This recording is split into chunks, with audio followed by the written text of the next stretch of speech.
If you have a Bible, and we don't have Pew Bibles in front of us, but I'm going to use the same translation as the Pew Bibles. I want you to turn into John chapter 6, okay? And I'll get to it in just a minute. In the Gospel of John, there are 7 times where Jesus identifies himself as the I am. Goes all the way back to Exodus chapter 3, verse 14. You know the story. You may not know at being in Exodus 3 and verse 14. The story is that Moses, who had been watching sheep for 40 years, was out in the desert in the land of Midian. And he looked over and he noticed this bush that was on fire.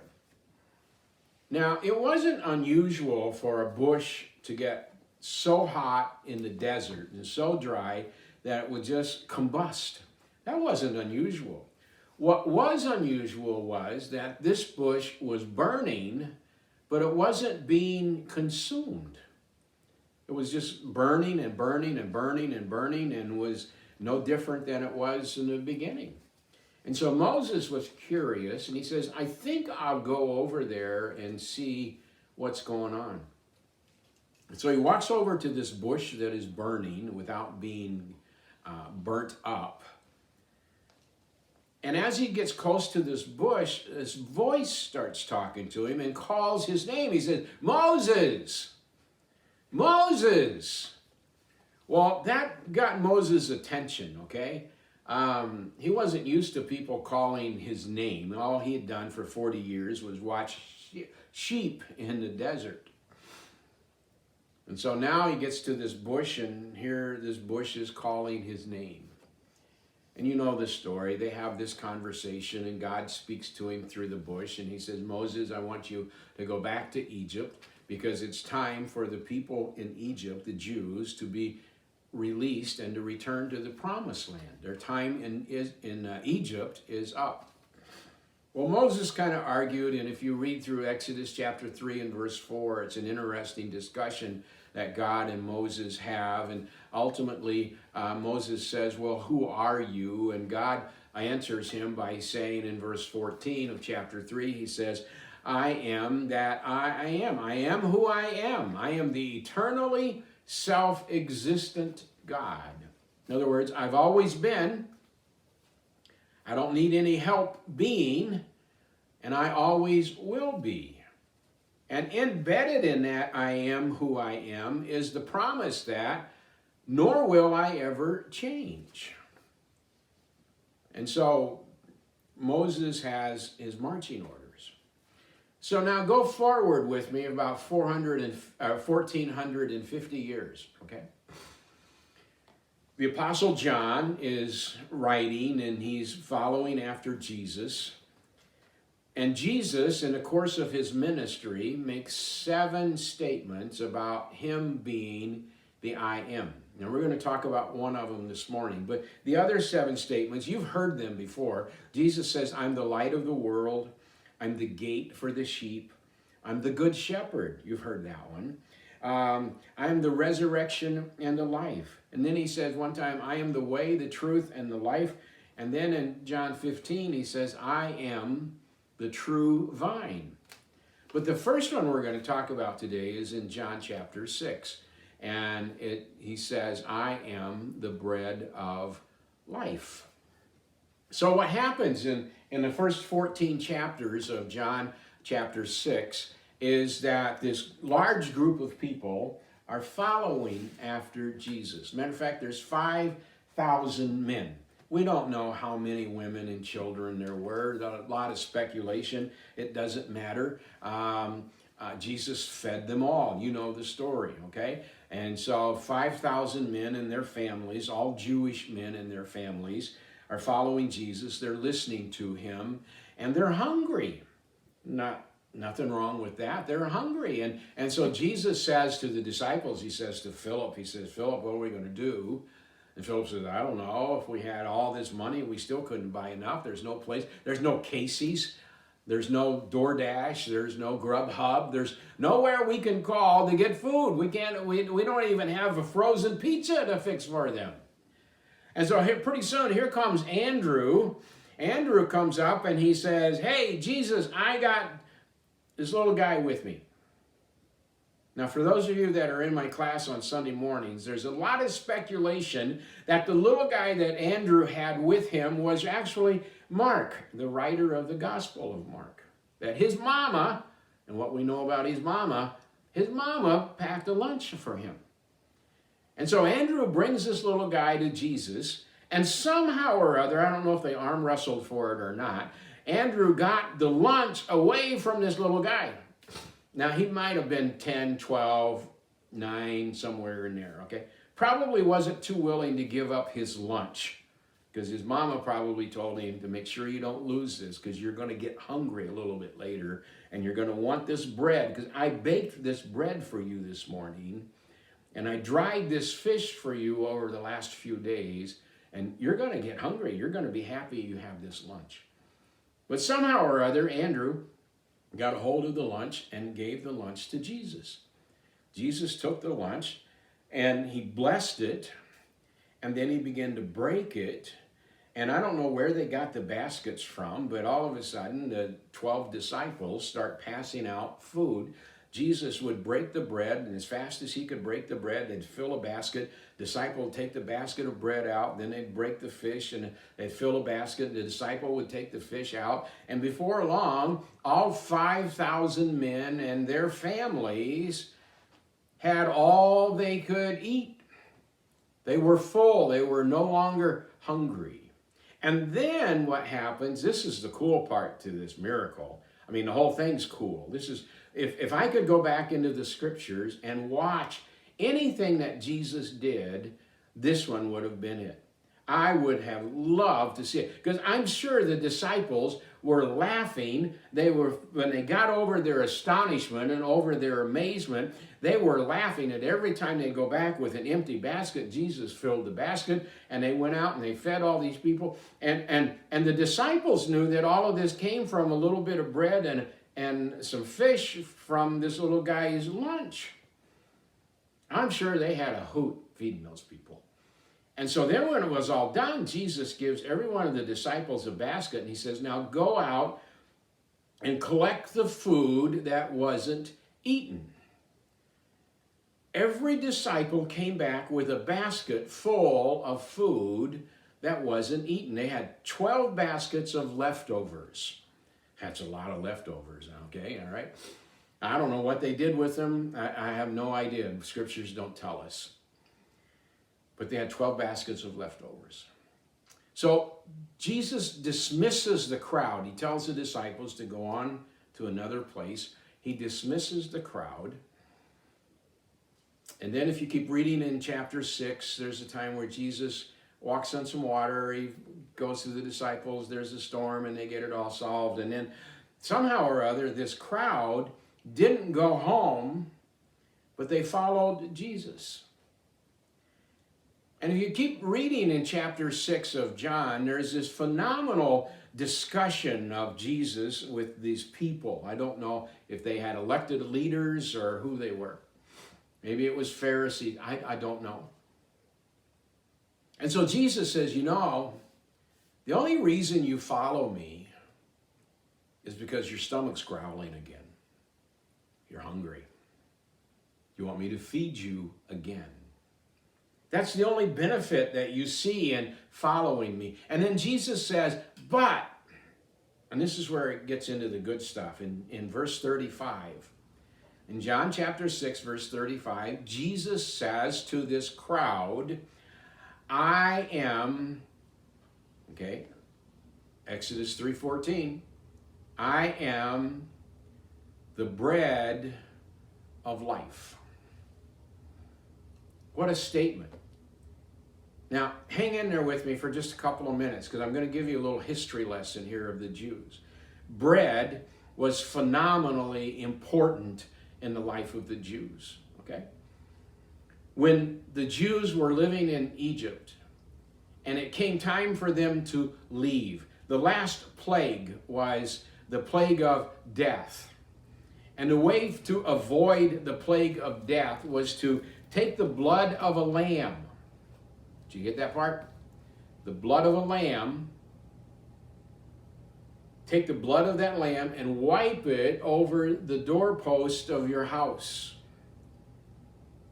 And when the death angel came through the land of Egypt, if the death angel saw the blood on your doorpost, he would pass over your house, and nobody in your house would die that night.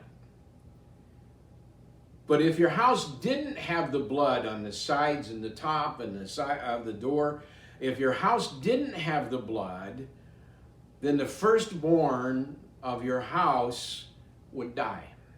The firstborn of your herds would die, of your flocks would die.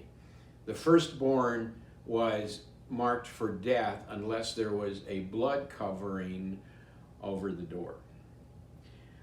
That night, the Pharaoh changed his mind and said, Jews, you get out, get out, get out, get out, get out. And so they had to bake some bread. Now, normally when they would bake bread, they would use a leaven or yeast, and it would take some time for the yeast to work in the dough and to rise, and then they would bake the bread. This time they said, no leaven in the bread. No yeast in the bread. It would be like a flat bread, or like a cracker maybe, or a tortilla would be actually a better way to describe what they had to take. And so they prepared this bread to supply their physical needs on the journey. Well, you know the story. They got out into the desert, and the people are grumbling and complaining because they had no food. They missed their cucumbers. They missed the meat. They missed the vegetables that they had. They missed, and they were whining, and they were willing to go back into slavery in order to have those things. But God comes along and he says to Moses, he says, I'm going to feed them. He said, I'm going to give them every morning the bread of heaven. The bread of heaven. And we know it as manna. Okay? Now that word manna in the Hebrew is really fascinating, because you know what the word manna means in the Hebrew? It means, what is it? And so the people woke up one morning, and God had promised to provide the bread of heaven, manna, to them, and the ground was covered, and the scriptures say it was like a frost, not like this. The scriptures say it was like a frost in the desert, okay? And the people would go out and pick it up, and they would get enough for each of their family members to eat for that day. Very important. Very important. They were to pick up manna for that day. And the day before the Sabbath, they were to pick up enough manna for 2 days, okay? So the manna was called the bread of heaven. It was the food of angels. And so we had two forms of bread. He said, you make the bread without leaven. You make the bread, and you have the bread of manna, which is there to provide for you. Now, in the time of Jesus, they were still making the bread most every day without leaven. Every once in a while you read about people baking bread with yeast in it, and it must have been a delicacy or a treat, because most people ate bread without yeast, unleavened bread. And it was such an important part of their life that they would never consider leaving home without bread. They would never do that. Somebody in the house every morning had to get up, mix the dough, find a hot rock in the fire, which was probably in the middle of the living room, by the way, and spread the dough out on the rock so that the dough could fry or bake or whatever it is that it did. And they would do it, and then the people would take the bread and go about their daily business. And every day that was a part of it. They never left home without bread. So if you go back then, and normally, and we didn't do it this morning, and I apologize, we'll do it again next week, okay? But, when we pray the Lord's Prayer, a part of the Lord's Prayer is, give us this day our daily bread. Everybody that Jesus taught that prayer to in Matthew 6 understood the concept of daily bread, because they would never consider leaving home without bread. It just wasn't a part of life at that time. And so when Jesus says, give us this day our daily bread, they got it. Now, we tend to not think that way. We tend to think, because you know what, we have loaves of bread. Matter of fact, our kitchen's back there, and if I went in there, I could probably find a couple of loaves of bread, maybe a partial bag of hamburger buns, and I know in the refrigerator there's some naan, and there's some tortillas, and stuff like that. I know that. So we got a lot of bread. And if we run out of bread, we got a Hy-Vee store or a Casey's or whatever not far away from us. So we don't think in terms of needing food daily. I've been in some countries where it was just an everyday thing for the ladies of the house to go get the food that they were going to prepare for that day. Well, with grocery stores and refrigerators and freezers, we tend to not think that way. So the concept of daily provision is a little bit foreign to us, but it was very much a part of the life of those that Jesus was talking to. And so in John chapter 6, verse 35, after all of these things, Jesus says to this crowd, he says, you know, if all you're doing is banking on me to fill your bellies, you're missing out on a lot of stuff. Because he says, I am the bread of life. Not only was that life physically, but that was life spiritually. Because you see, if you go back to the story of Israel coming out of Egypt, Egypt was considered to be slavery and bondage. It was sinful. And for 430 years, the people of God, the Israelites, lived in this bondage in a sinful world. And then God raised up a deliverer. His name was Moses. He was the one that God had raised in the home of a Pharaoh, educated in the schools of Egypt. Moses probably had what would be equivalent to a PhD. He was brilliant. He made some mistakes. He spent 40 years watching sheep, learning how to be a shepherd, learning how to be a leader. And so at the age of 80, God says, Moses, I got another job for you. I got the next 40 years planned out. You're going to go back, you're going to confront Pharaoh. You're going to lead the people, my people, the ones that are close to my heart. You're going to lead them out of Egypt. You're going to lead them through the desert. I'm going to use you to provide water. I'm going to use you to provide food. I'm going to use you to provide meat. I'm going to use you to lead them out of the sinful bondage into a promised land, a new life. And so Jesus says in John 6:35, he says, I am the bread of life. He says, I am the key, I am the secret to a new life for you. More than just having full bellies.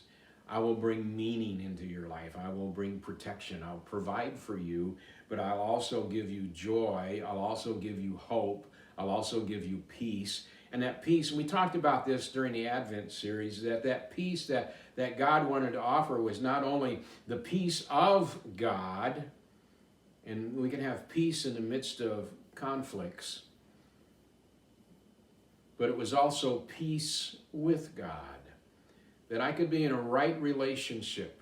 The Bible uses the word, I could be righteous. And righteous just means that I'm in alignment, I'm in agreement with the things of God. Doesn't mean that I'm perfect. None of us are perfect. I'm sorry. I know some of you were looking at me like, maybe. No, I'm not. My wife could tell you very quickly that I am not even remotely close to perfect. But I'm righteous because I'm in agreement with what God says. My heart's with His heart. And in those times that I make mistakes, His righteousness comes and brings cleansing and brings forgiveness and gives me hope that I can be different, Gives me hope that no matter what's going on, that I will come through this, and with his victorious. Remember that verse we read? With his victorious right arm, his right hand, that he will hold us up and bring victory into your life and into my life. So what does it mean that Jesus is the bread of life for you and for me? It means that he's my God who supplies all of my needs, physically, mentally. He's my God of peace. He's my God of hope. He's not a God who wants to frustrate me. He's not a God who wants me to be anxious. He doesn't want me to be fearful. Doesn't want me to be hopeless. But he's a God who wants me to live in hope, to live in peace, to live in joy, and to know that I'm his child. I went through a list of scriptures this morning in my own reading that talks about how that God's crazy about us. He sings over us.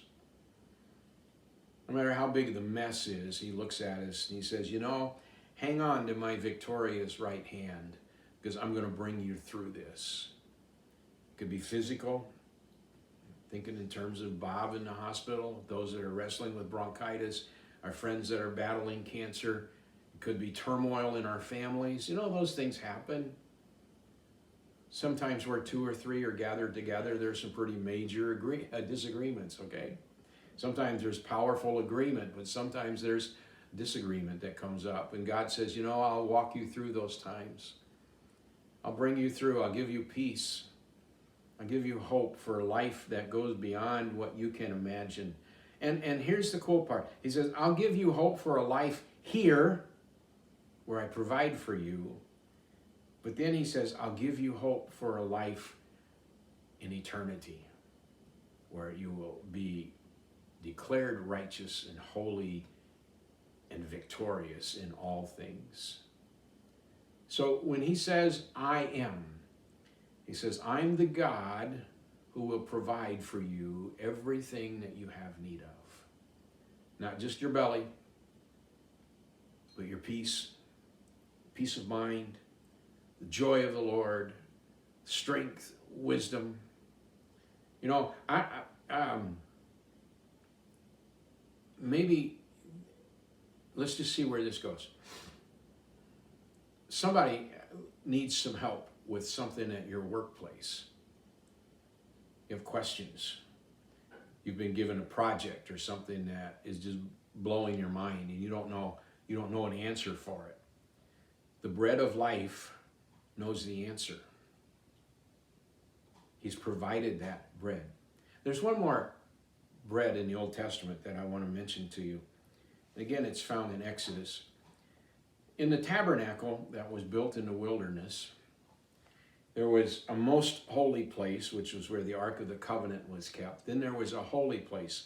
The holy place had the altar of incense, had the menorah where the candles were lit, but also in this holy place was this table. Excuse me. On this table was 12 loaves of bread, unleavened bread. But there were 12 loaves of bread. This bread was called the bread of presence. It was symbolic of God's presence with Israel no matter where they went, no matter how hot the desert got, no matter how many enemies they had to face, no matter the issues of whether it's food or water, no matter what it was, that the bread of presence symbolized God's presence. And every week, the priest would have to come and they would have to eat the bread and then make 12 more loaves of bread to put on that table, because you see, God's presence and his love for us was new every morning.